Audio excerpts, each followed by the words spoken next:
Il n'a jamais été surpris par un événement. Il est celui qui voit la fin avant le commencement. Il a ta vie sous contrôle, il prend soin de toi, il veille sur toi. Son nom c'est Jésus, son nom c'est Jésus, son nom c'est Jésus, son nom c'est Jésus. Shalom, shalom. Que le Seigneur te bénisse encore ce matin. Nous sommes dimanche que certaines personnes considèrent comme le jour du Seigneur et pour d'autres c'est un jour normal. Et Paul a dit de ne pas avoir de discussion par rapport à la différence des jours, tel le conçoit comme X ou comme Y, que chacun l'ait selon la pleine conviction en son cœur. Mais ce n'est pas du jour du Seigneur que je vais parler ce matin, mais je vais parler sur l'origine du malheur. C'est le thème de mon message ce matin. C'est une expérience que j'ai vécue personnellement cette semaine. Dieu m'a vraiment instruit au travers d'une situation que j'ai traversée et je bénis le Seigneur pour cela. Amen. Seigneur, merci encore pour ce matin. Merci pour ta parole. Seigneur, glorifie-toi puissamment par cette parole. Que toute la gloire te soit rendue au nom puissant de Jésus-Christ. Amen. Bien-aimés dans le Seigneur, nous allons lire deux textes dans la parole de Dieu. Le premier, c'est dans Job chapitre 2, les versets 9 à 10. Ensuite, Lamentation de Jérémie 3, versets 36 à 38. Nous lisons d'abord Job chapitre 2, versets 9 à 10. Sa femme lui dit, tu demeures ferme dans ton intégrité. Maudit Dieu et meurs. Mais Job lui répondit, tu parles comme une femme insensée. Quoi? Nous recevons de Dieu le bien et nous ne recevons pas aussi le mal. En tout cela, Job ne pécha point par ses lèvres. Lamentation de Jérémie chapitre 3, versets 35 à 38. Quand on viole la justice humaine à la face du Très-Haut, quand on fait tort à autrui dans sa cause, le Seigneur ne le voit-il pas? Qui dira qu'une chose arrive sans que le Seigneur ne l'ait ordonné? N'est-ce pas de la volonté du Très-Haut que viennent les maux et les biens? Amen. Bien-aimés dans le Seigneur, on nous a appris à l'église que le malheur vient du diable et que le bonheur vient de Dieu. Certains même sont allés jusqu'à caricaturer. On met souvent Jésus avec le diable qui font le bras de fer. Excusez-moi, je ne crois pas que Satan peut me rester pendant 2 secondes devant Yeshua à cause de la sainteté qui se dégage à lui. Quand Lucifer s'est rebellé au ciel, ce n'est pas Jésus qui a réglé son cas, mais c'est l'archange Michael qui a pris ses responsabilités d'ange et qui allait chasser ce petit chérubin qui voulait faire le boucan au ciel. C'est pour dire quoi? C'est pour dire que Dieu n'a pas de rivaux, parce que même le diable n'est pas son rival. Quand je parle de rival ici, c'est par rapport à l'envergure dans le combat. Satan ne peut pas résister face à Dieu. La preuve, ce n'est pas Dieu lui-même qui l'a chassé du ciel. Ce n'est pas Dieu qui s'est levé et qui a dit, oh, flocon. Non, ce n'est pas lui. C'est un archange. Bien vrai que Dieu connaissait ce qui se passait, puisqu'il est Dieu, il connaît tout. Mais Dieu ne va jamais s'asseoir devant une table. Et Satan qui est en face de lui pour vouloir faire une concurrence, jamais. C'est un mensonge qu'on dessine la plupart du temps. Maintenant, on parle ici dans le cas de Job. Dans le cas de Job, on voit bien que avant que Job, pour que Satan puisse tenter Job, Satan est allé demander la permission à Dieu. Parce que Job vivait lui tranquillement sa vie. Comme pour ceux qui lisent la Bible, il vivait lui tranquillement sa vie jusqu'à ce que Satan, jaloux de lui, et toujours Dieu vantard, comme tout bon Dieu, bon, comme le seul vrai Dieu pour moi, excusez-moi du terme. Tu as séduit tout le monde sur la terre, sauf mon serviteur Job qui est fidèle à moi. Alors Satan a commencé à dire à Dieu, mais c'est normal, tu l'as tout donné, il a l'argent, ses enfants vont bien, tu vas voir, il va te maudire en face. Et c'est Dieu qui donne la permission que Satan puisse toucher Job. Et on sait ce qui s'est passé. Job est resté intègre. La deuxième tentative, maintenant, Satan dit que, bon, ok, il a tout perdu, non. Là, maintenant, si tu touches sa santé, tu vas voir ce qu'il va faire. Alors, Dieu donne la permission à Satan de partir toucher la santé de Job. Et la Bible dit qu'il avait un ulcère malin, de la plante des pieds jusqu'au sommet de la tête. On ne peut même pas s'imaginer cela. La plupart des personnes dans le monde, on est sujet sur une petite partie du corps et la douleur fait hyper mal. Mais pour Job, c'était tout le corps. Imaginez-vous un peu. C'était tout son corps qui était touché. Jusqu'à ce que ses amis, quand ils sont venus le voir, ils ont fait 7 jours assis face à face de lui sans parler ni manger rien. Parce que les douleurs étaient tellement atroces que pendant 7 jours, ils sont restés comme ça. Ils ne connaissaient pas quel mot sortir de leur bouche. Mais dans tout cela, la Bible dit que Job n'a pas maudit Dieu. Maintenant, beaucoup de personnes vont poser cette question. Mais pourquoi Dieu a permis que le mal puisse arriver comme la lune? Il a dit ça clairement, que c'est de sa volonté que vient le mot les biens. Mais comment un Dieu qui est si amour, un Dieu qui aime tellement le monde entier, un Dieu qui a même donné son Fils unique, permet que le malheur puisse arriver sur la terre? D'abord, la première chose que je vais te dire, c'est que si Dieu est obligé, parce que c'est l'expression que je vais prendre, de permettre le mal sur la terre, c'est à cause de 2 choses. La première chose, c'est parce que l'homme a péché. Dieu n'avait jamais prévu que le malheur soit sur la terre. Mais le péché d'Adam et Ève ont fait en sorte que le malheur était obligé d'entrer dans la terre. Sur la terre, dans la terre. Et c'est d'abord la première raison. Donc c'est à cause du péché que Dieu maintenant est obligé de permettre le malheur sur la terre. Je vais prendre par exemple le cas de la lamentation de Jérémie. Là où Jérémie dit que n'est-ce pas, c'est de la volonté de Dieu que viennent les maux et les biens. Pourquoi la lamentation de Jérémie? Parce que Juda a été détruit par le roi Nebuchadnezzar. Alors Jérémie a commencé à se lamenter. Elle dit, mais Seigneur, pourquoi tu as permis cela? Bien vrai qu'il connaissait d'avance tout ce qui devait se passer, puisque Dieu l'a envoyé pour parler au peuple. Et le peuple a désobéi, le peuple a préféré raidir son cœur, son cou, autant pour moi. Alors Dieu a frappé son peuple. Et c'est dans ces lamentations que Dieu, maintenant pas à Job, mais que mes gars, fais attention. C'est moi qui permets que le bien et le mal arrivent. Amen. Maintenant, effectivement, c'est d'où le sujet de ce matin, la source du malheur. Pourquoi Dieu permet le malheur dans la vie d'un enfant de Dieu? Dieu ne permet pas le malheur dans ta vie parce qu'il te déteste. C'est pour cela que moi, personnellement, j'aime plus les films chrétiens des blancs que des noirs. Parce que les films chrétiens des noirs, c'est comme les dessins animés Dragon Ball Z, du genre où l'acteur sont toujours vainqueurs. Mais ce n'est pas ça le but de la foi. Regardez un peu la vie des disciples. Les disciples n'ont pas vécu dans l'opulence comme beaucoup de pasteurs veulent nous faire croire aujourd'hui, qu'il faut être hyper riche. Non, comme c'est écrit dans son 91, le malheur n'atteindra jamais ta tente. Cela, non, les apôtres n'ont pas vécu cela. Les chrétiens dans la Bible n'ont pas vécu cela. Ils ont plus vécu même le malheur que le bonheur. Mais est-ce que c'est à cause de cela que Dieu n'était pas avec eux? Vous savez, quand je lisais les psaumes de David, je me disais que David avait toujours vécu de manière spirituelle, il était toujours beau chez lui. Mais c'est quand j'ai commencé à étudier la vie de David, mais je me suis dit, mais comment le gars s'il pouvait dire que l'Éternel est mon berger, je ne manquerai de rien, avec tout ce qu'il a vécu. Il a été un roi à 17 ans. Il a fui pendant 13 ans Saül, qui cherchait à le tuer. Il a été dans les situations les plus compliquées, les plus difficiles. Et on met de cela même plusieurs tentatives de coup d'état quand il a été roi. Mais David était capable de dire que l'Éternel est mon berger, je ne manquerai de rien. Bien aimé, ce matin, je veux parler à un enfant de Dieu. Je ne parle pas à un païen, mais à un enfant de Dieu. Peut-être tu as perdu un enfant. Peut-être tu as perdu ton boulot. Peut-être tu as perdu un parent. Ou bien ta femme, ton épouse. Ce n'est pas parce que le malheur t'est arrivé que Dieu te déteste. Jamais. Job a été touché, attaqué par l'ennemi, parce que Dieu avait un but précis à faire dans sa vie. C'était l'élever dans une autre dimension.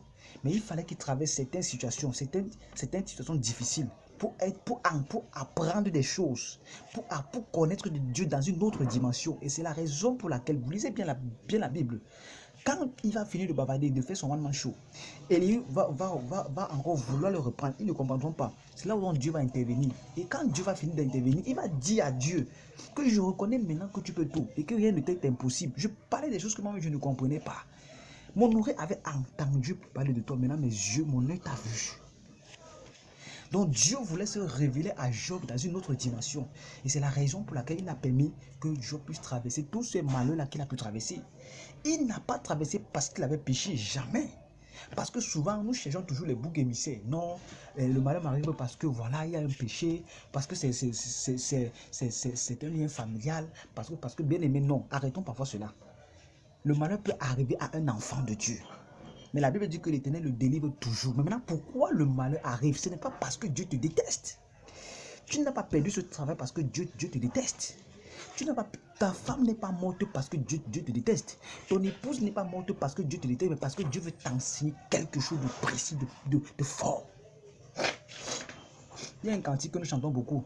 Quel repos céleste, quand enfin Seigneur, quel repos céleste. Amen. Mais vous ne connaissez pas l'auteur de ce cantique. C'était un frère qui vivait aux États-Unis et qui, sa famille, dont sa femme, je crois, ses 3 enfants devaient venir le rejoindre aux États-Unis. Et ils ont donc pris le bateau, c'est une chanson du 17e, 18e siècle, pour traverser, disons, l'Europe pour les États-Unis. Et il apprend que le bateau a coulé. Et le frère a perdu sa femme et leurs 3 enfants, tous morts. Alors dans sa tristesse, il a parlé à Dieu. Il a pleuré à Dieu et Dieu l'a réconforté.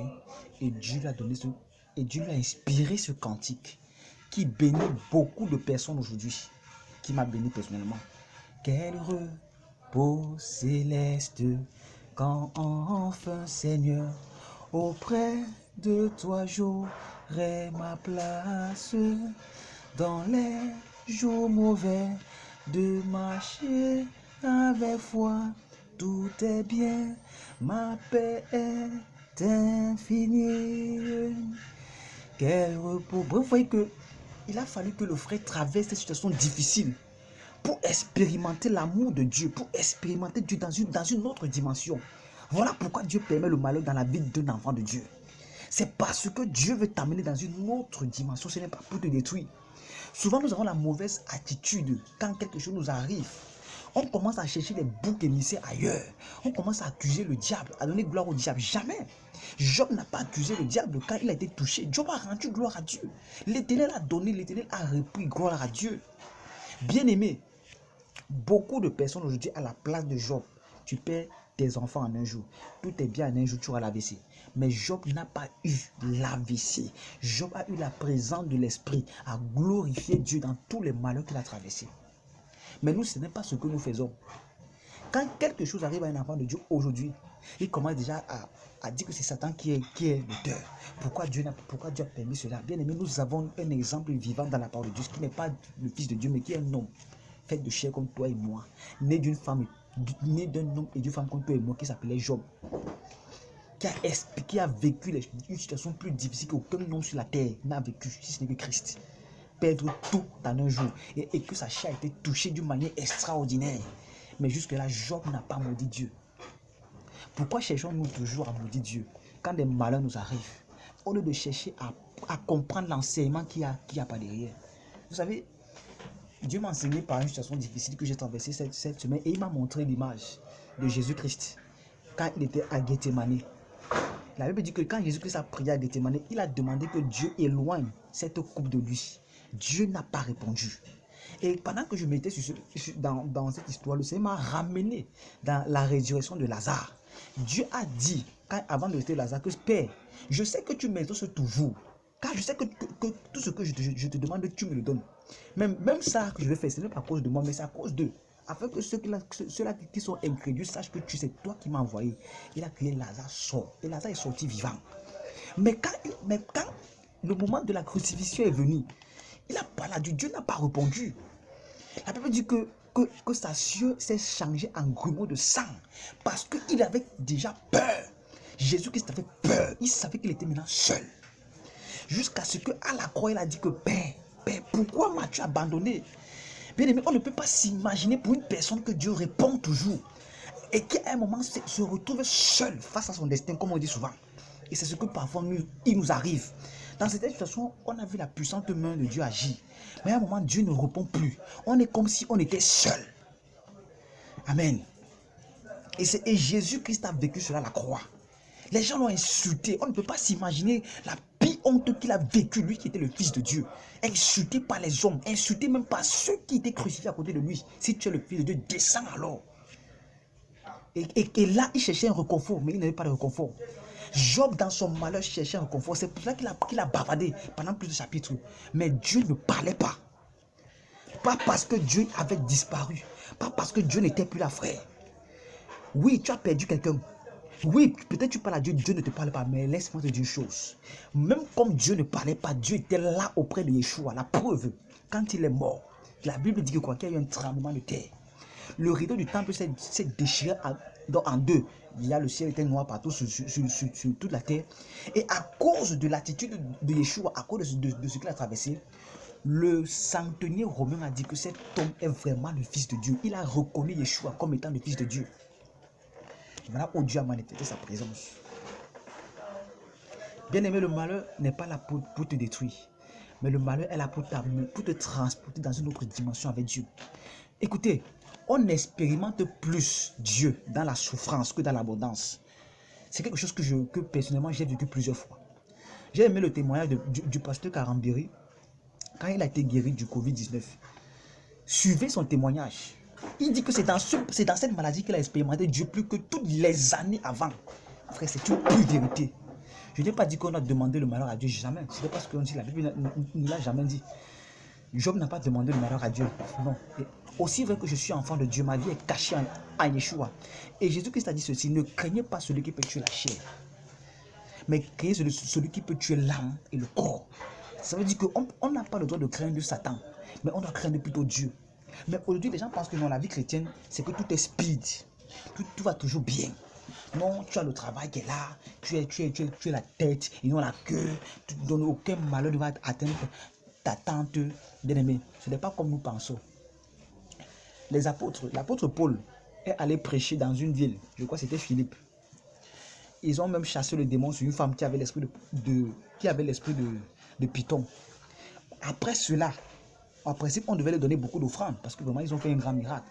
Mais la Bible dit qu'on les a pris, on les a fouettés et on les a mis en prison.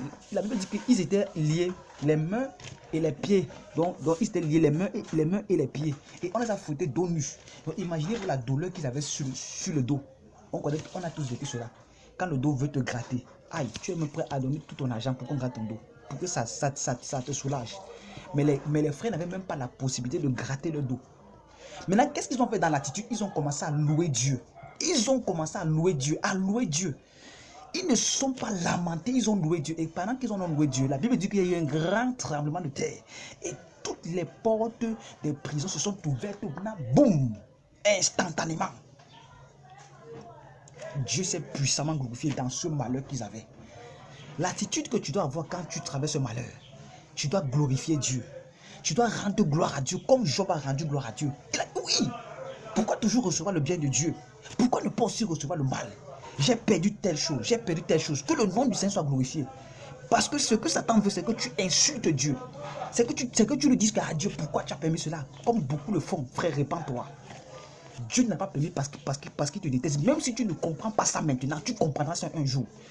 Job, après avoir tout perdu, a compris pourquoi Dieu a permis cela. Parfois, c'est que nous ne comprenons pas. Et on a donc ces mauvaises attitudes de vouloir chercher le bouc émissaire ailleurs. Non. Bien-aimé, sois un adorateur dans le malheur. Dieu permet que le malheur nous arrive pour que notre adoration à Dieu soit de plus en plus excellente. Aille dans une autre dimension. Ça n'ira jamais dans une autre dimension quand tout va bien. Mais c'est dans le malheur que tu expérimentes Dieu dans une autre dimension, frère. Je l'ai vécu cette semaine. J'ai compris que Dieu m'aime malgré tout ce que j'ai pu perdre en cette semaine.